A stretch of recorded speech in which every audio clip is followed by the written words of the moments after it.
Alright, if you had $1 million right now, what would you do? If you could travel anywhere, where would you go? Where would you go if you could just travel anywhere in the world right now? Se você quiser entender essas perguntas e como fazer essas perguntas, você tem que entender o second conditional em inglês. E é isso que eu vou te ensinar nesse vídeo, saca só.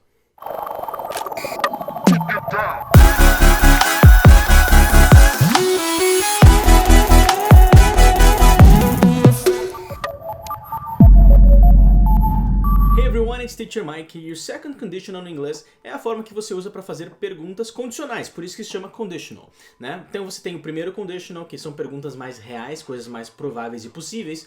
O second conditional, ou também conhecido como unreal conditional, são para perguntas mais hipotéticas, coisas que provavelmente não vão acontecer. Por isso que comecei o vídeo falando assim: Hey, if you had $1 million right now, provavelmente você não tem $1 milhão. Se você tiver, você pode doar pra mim de alguma forma, a gente conversa nas DMs, certo? Então, provavelmente você não tem esse dinheiro, por isso que a gente usa o second conditional. O second conditional, também conhecido como unreal conditional, são para situações hipotéticas. E ele tem toda uma estrutura, certo?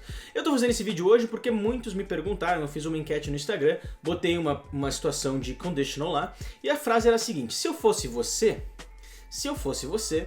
eu diria a verdade para ela. Essa era a frase, né? E a resposta era a seguinte: If I were you,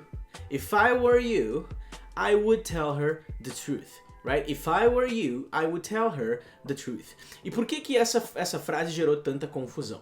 Right? Por que essa frase gerou tanta confusão? Porque a resposta correta era if I were e não if I was. Eu coloquei uma opção lá com was. E aí muitos me perguntaram, putz, por que é o were, por que não é o was? E aí a gente entra no conditional para explicar por que isso acontece. Então antes de explicar exatamente por que isso acontece, vamos entender o conditional rapidinho. Conditional você vai usar o if, né, para dizer a condição. Então se vacas voassem, né, não vou explicar o resto do ditado. Então se tal coisa acontecesse, né, se tal coisa fosse dessa forma, então tal outra coisa aconteceria, certo? Então você tem tal coisa que provavelmente não vai acontecer, mas se isso acontecesse, aquela outra coisa aconteceria. Por isso se chama condicional. Nós usamos o if para iniciar essa frase, né? Se, né? If é o se. If, blá blá blá blá blá, then, blá blá blá blá, certo? Você tem que entender esse if no início, certo? Você pode inverter também, a gente já mostra como isso funciona. Mas você vai começar com o if. E aí a questão é a seguinte: no português, né, na língua portuguesa, nós temos o modo subjuntivo. E nós dizemos, se eu fosse você, se eu pudesse, né? Isso é o subjuntivo, para quem não lembra das aulas de gramática do ensino médio do português. É um saco, eu sei, mas às vezes é bom lembrar e ajuda, né? Então, esse é o subjuntivo. No inglês existe o modo subjuntivo, né? Mas a gente vai usar, em grande parte, a estrutura do simple past, né? Então, eu não vou falar se eu tivesse. Não existe se eu tivesse em inglês. Eu falo if I had, porque had é a forma do simple past do verbo have, que é o verbo ter, né? Então não existe se eu tivesse, existe apenas se eu tinha, digamos assim, se a gente fosse traduzir. Não é legal traduzir, apenas entenda que você vai usar if e aí a forma do simple past do verbo, né? Então, se eu tivesse $1 milhão seria if I had $1 million.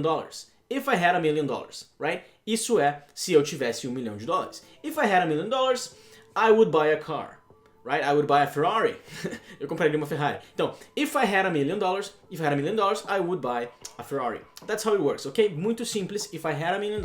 E aí a parte da consequência, né? Você vai usar o would e aí um verbinho na base form, né? Então, if I had $1 million, I would buy blá blá blá, né? Você usa o would porque o would é esse condicional, ele é um futuro hipotético, não vai acontecer. I would do this, eu faria isso, né? I would buy, eu compraria, né? Sempre que o verbo terminar com uria, você está utilizando o would antes dele. Então, if I had $1 million, I would buy a Ferrari. If I could travel anywhere, né? Veja que eu estou usando could aqui, porque o could é o passado de can.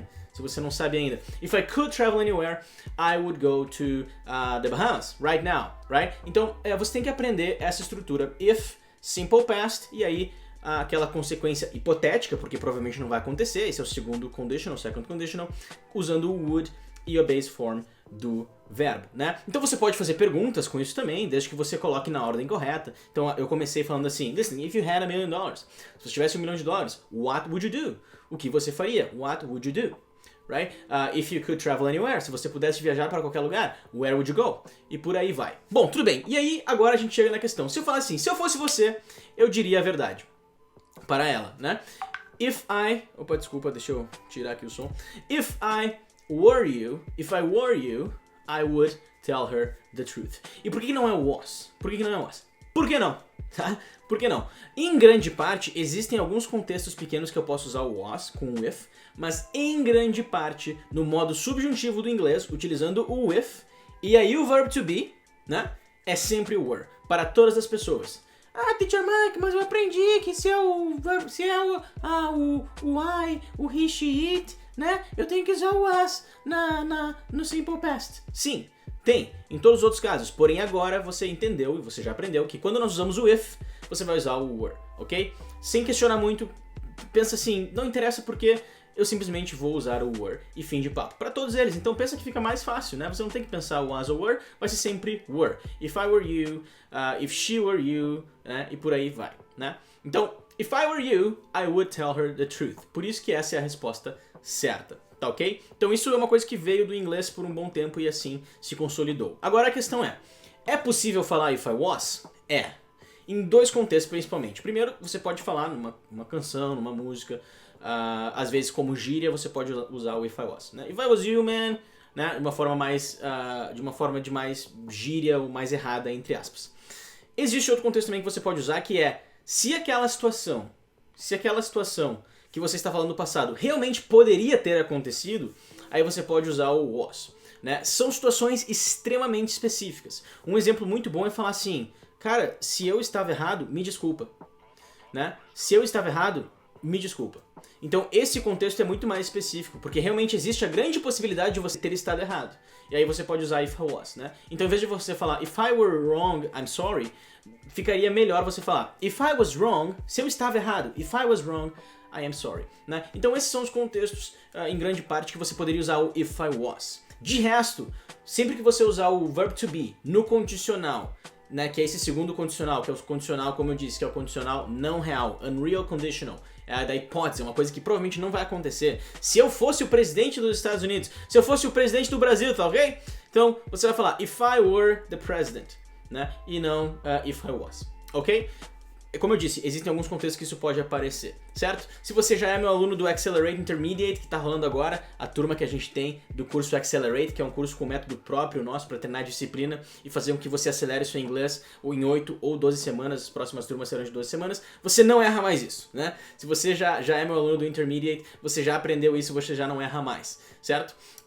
Então, se você quiser participar do meu curso de Intermediate e de básico que vai lançar dentro de 30 a 35 dias, as próximas turmas, fique esperto, não tem nada ainda, não tem link nenhum ainda, porque eu apenas estou avisando vocês com antecedência porque eu sei que vai lotar bem rápido. Esse último lotou em 2 dias e o próximo provavelmente vai lotar também em 1 ou 2 dias. Então, se você quiser melhorar o seu inglês, são cursos rápidos, porém com objetivos extremamente claros para que você entre de uma forma e saia de outra, certo? Esse último curso, Accelerate Intermediate, ele está acontecendo agora, 8 semanas de duração, são basicamente separados em 2 módulos para que a pessoa entre no intermediário e saia muito perto de chegar no avançado ou pelo menos no Upper Intermediate, né? Esse é o objetivo. Então o nosso curso de básico que vai lançar mais pra frente, ali por setembro, você vai estar no Elementary ou Basic e você vai chegar muito perto de talvez passar de nível durante 12 semanas. O curso de básico vai ser um pouco mais longo, porque ele é um curso que demanda mais do aluno, né?